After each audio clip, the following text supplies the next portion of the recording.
दुनिया में बहुत सारी किस्म के लोग हैं जो खुदा को मानते हैं, वो आस्तिक कहलाते हैं, जो खुदा को मानते हैं। कुछ लोग हैं वो खुदा को नहीं मानते, वो नास्तिक कहलाते हैं। ये दो किस्म के लोग हो गए। तीसरे किस्म के लोग वो हैं जो ना मानते हैं और ना मानने देते। वो शैतान लोग, उनका एक राज्य है। बहुत सारे लोग पढ़े लिखे होते हैं, बड़ा ज्ञानवान रखते हैं, लेकिन अंदर से वो लोग कोड़ी होते हैं। मुंह पे कुछ और, अंदर कुछ और। आपके सामने आपकी बात करेंगे और अंदर से आपकी जड़ें काटेंगे। तो खुदा के वक्त में जब मसीहा इस दुनिया में आया तो इसी तरह के बहुत सारे लोग उन भीड़ में शामिल होते। मैंने पहले भी जिक्र कर रखा। कोई उसकी गलतियां निकालने के लिए जाते थे, कोई उसका कलाम सुनने जाते थे, कोई चंगाई पाने जाते थे, और कोई उसमें गलतियां ढूंढ के उसके ऊपर दोष लगाया जाता। और दोष लगाने वालों में ज्यादा लोग पढ़े लिखे होते, समझदार होते, व्यवस्था को जानने वाले होते थे, कलाम को पढ़ने वाले होते थे। वो उस पर दोष लगाते। एक पढ़ा लिखा आदमी, उसे उस जमाने में फरीसी बोलते। फरीसी लोग सिर बांध के रखते हैं, लंबे लंबे चोगे पहनते हैं, और दुनिया में वो सलाम चाहते हैं।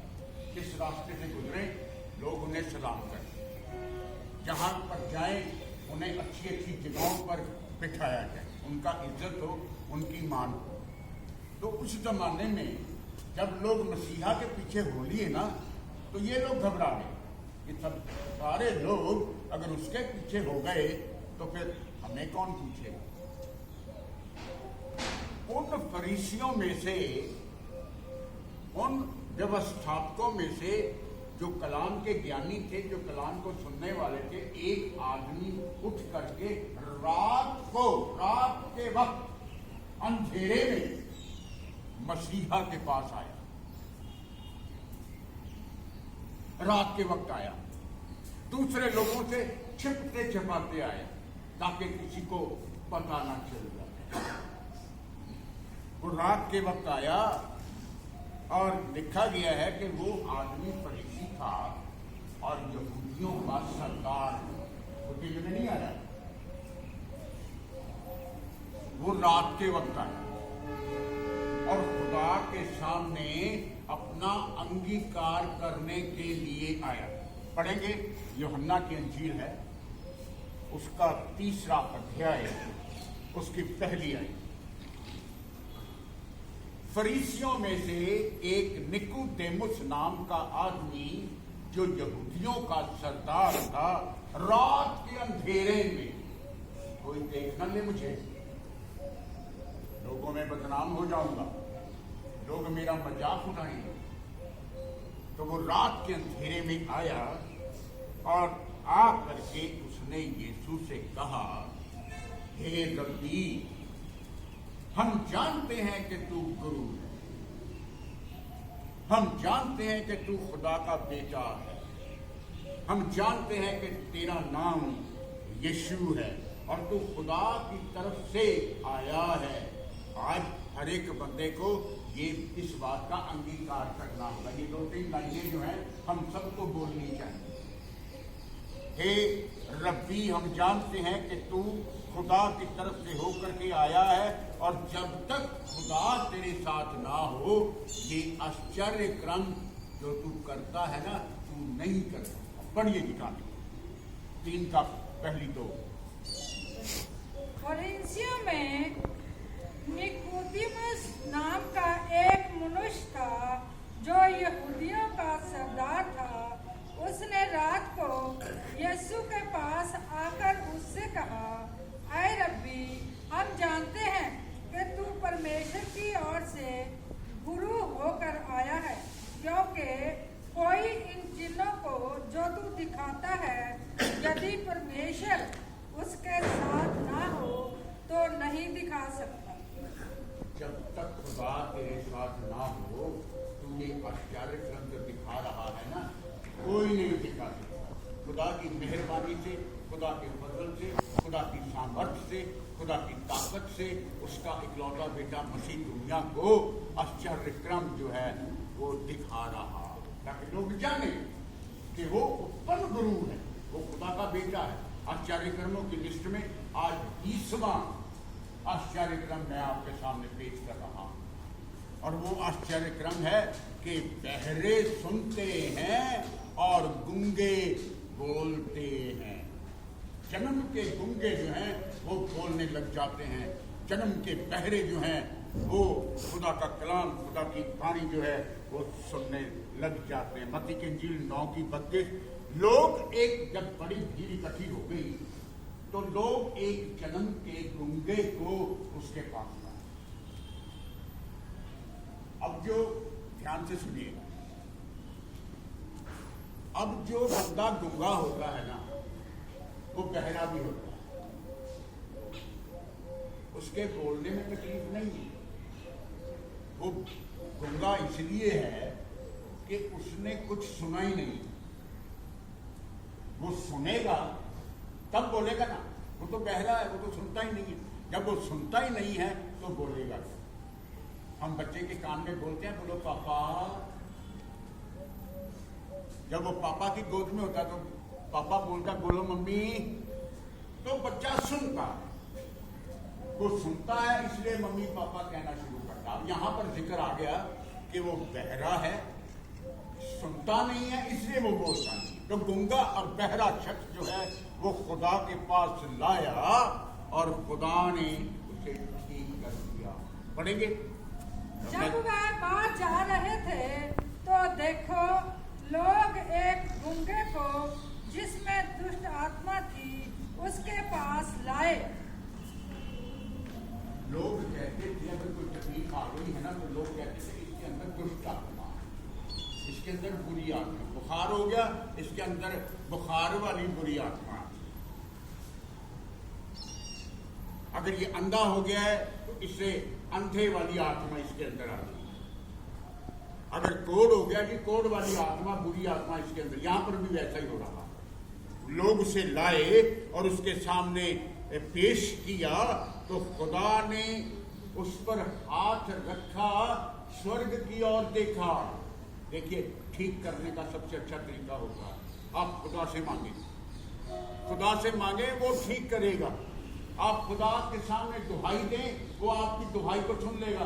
यहाँ इस गूंगे के लिए, इस बहरे के लिए खुदा ने स्वर्ग की ओर देखकर आह भरी, आह,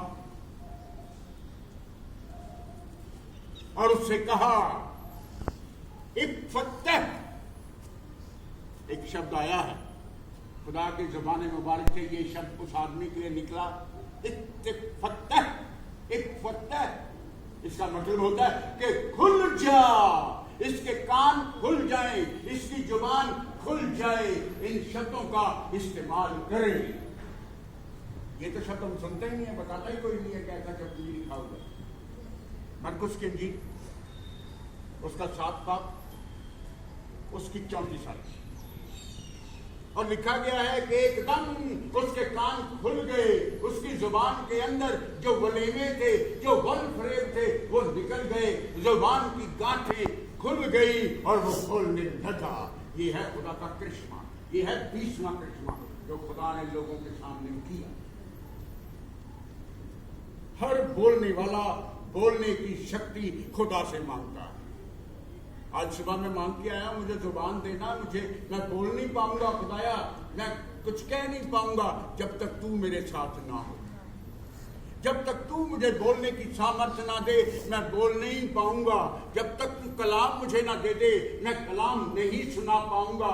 जब तक तेरी आज्ञा ना हो जाए, ये लोग कलाम नहीं सुन पाएंगे। पढ़िए जिक्र मिल गया। और स्वर्ग की ओर देखकर आह भरी, और उसने कहा, इफ़्फ़तह, अर्थात खुल जा। इफ्तह, खुल जा। ये खुदा के शब्द हैं। खुदा के खोले हुए को कोई बंद नहीं कर सकता। याद रखिए, उसने आपको एक्सपेंड किया, उसने आपको खोल दिया, उसने आपको सामर्थ्य दी है। उसने खुदा की तरफ देखा, आसमान की तरफ देखा और आह करी। वो उस गूंगे बहरे के लिए दुखी हुआ, परेशान हुआ कि ये कैसी तकलीफ है। खुदा की सामर्थ्य से उसने उसे ठीक कर दिया। खुदा का कलाम कहता है कि अंधों की आंखें खोल दी जाएंगी, लंगड़े चलने लगेंगे, बीमार चंगे हो जाएंगे और लंगड़ा जो है हिरन की तरह चौकड़ियां मारता हुआ चला जाएगा। गूंगे खुदा की जय जयकार करेंगे, उनकी जुबानें जो हैं खुल जाएंगी। इन दिनों में मैं आश्चर्य कर्मों का जिक्र कर रहा हूं। यशायाह की किताब निकाली, उसकी 35 नहीं आए। तब अंधों की आंखें खोल दी जाएंगी, कोई भी अंधा नहीं रहेगा। शर्त यह है कि आपको खुदा के पास आना होगा। गूंगे खुदा की जय जयकार करेंगे, जय जयकार के नारे लगेंगे। शर्त यह है आपको खुदा के पास आना। लंगड़ा हिरनियों की तरह फांदेगा और गूंगों की जबानों से जय जयकार होगा। मिल गए 35 की 5। तब अंधों की आंखें खोली जाएगी और बहरों के कान भी खोले जाएंगे। 6 आई। तब लंगड़ा हरनी की सी चौकड़ियां भरेगा और गूंगे अपनी जीभ से जय जयकार करेंगे, क्योंकि जंगल में जल के सोते।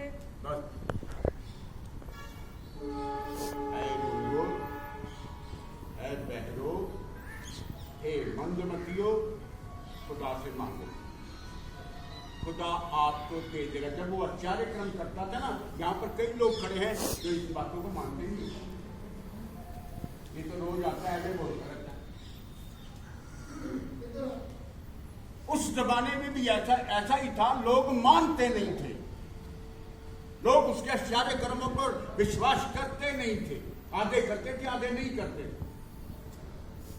जो विश्वास कर लेता था वो ठीक हो जाता था, जो विश्वास नहीं करता था वो गूंगे का गूंगा ही रह जाता था, बहरे का बहरा ही रह जाता था, लंगड़े का लंगड़ा ही रह जाता था। और फरीसी और शास्त्री उसकी बातों को नहीं मानते थे। मसीहा की महिमा नहीं करनी है, उसके खिलाफ चलना है, उसके उलट चलना है, उसकी बातें नहीं माननी है। इसीलिए आज अंधे भी हैं और देखने वाले भी हैं, आज गूंगे भी हैं, बोलने वाले भी हैं, आज बहरे भी हैं, सुनने वाले भी हैं। यही फर्क है। अगर सब लोगों ने खुदा का कलाम सुन लिया होता, अगर सब लोगों ने खुदा पर विश्वास कर लिया होता, तो आज की दुनिया में गूंगा कोई ना होता और ना ही बहरा होता। उसकी बातें नहीं माननी। वो देखो, सारा संसार जो है उसके पीछे होता, तुमसे कुछ नहीं होता। ये लोग इकट्ठे हो गए, कहने लगे सारा संसार उसके पीछे हो गया है, तुम क्यों नहीं कुछ करते, तुम क्यों नहीं उसे रोकते।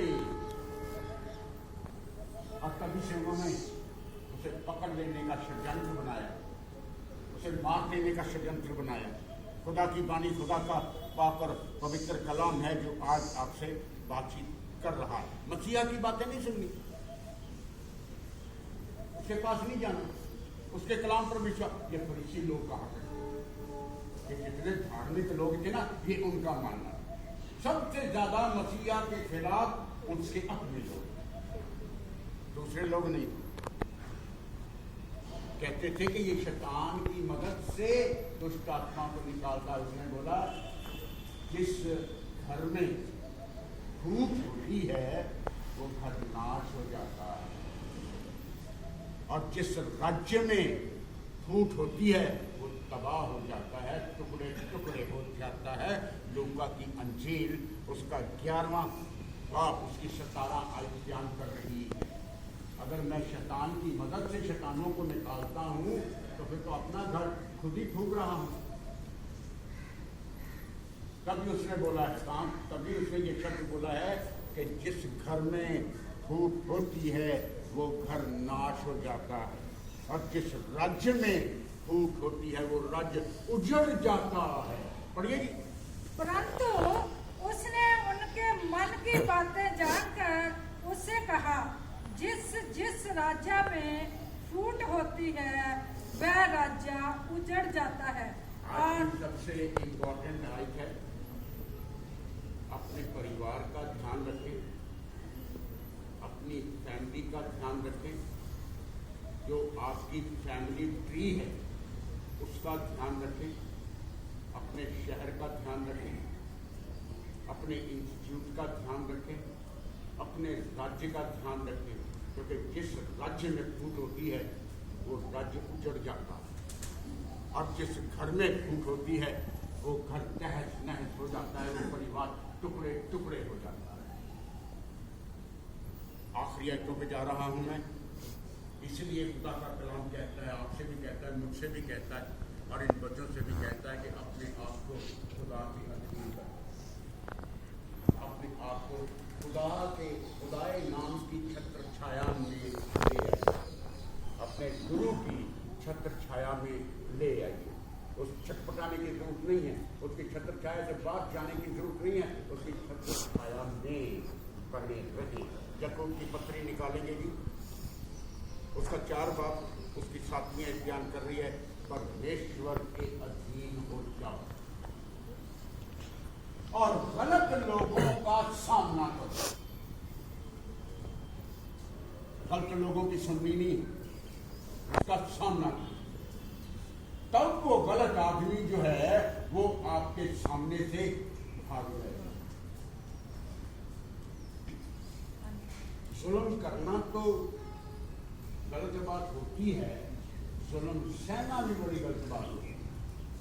जुल्म सहना नहीं, जब आप सच की राह पे चल रहे हैं तो फिर झूठा का मुकाबला नहीं कर सकते।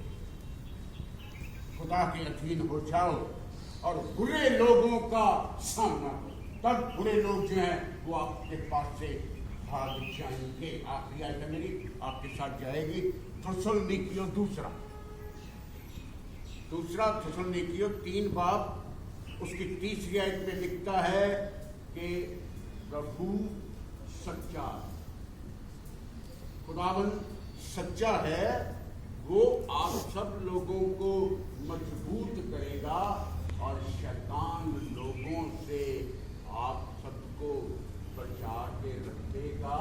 ये मेरे शब्द नहीं हैं, खुदा के शब्द हैं, और पवित्र शास्त्र जो है वो इन शब्दों के साथ आपको मजबूत कर रहा है। पढ़िए जी कहा लिखा, परंतु प्रभु सच्चा है। प्रभु सच्चा, नोट कर लें सभी लोग, ये आपके साथ जाएगी आयत। प्रभु सच्चा है और वह तुम्हें दृढ़ता से स्थिर करेगा। वो आपको दृढ़ता से स्थिर करेगा, मजबूत करेगा, आपको थामे रहेगा और उस दुष्ट से सुरक्षित रखेगा। और दुष्ट से, बुरे लोगों से आपको सुरक्षित रखेगा। इन शब्दों के साथ मैं आज की इस डिवोशन को, इन शब्दों को, आश्चर्य कर्मों को, 30वां आश्चर्य क्रम जो है उसे पूरा कर देता हूँ। खुदा बाप, खुदा बेटे और खुदा पाक।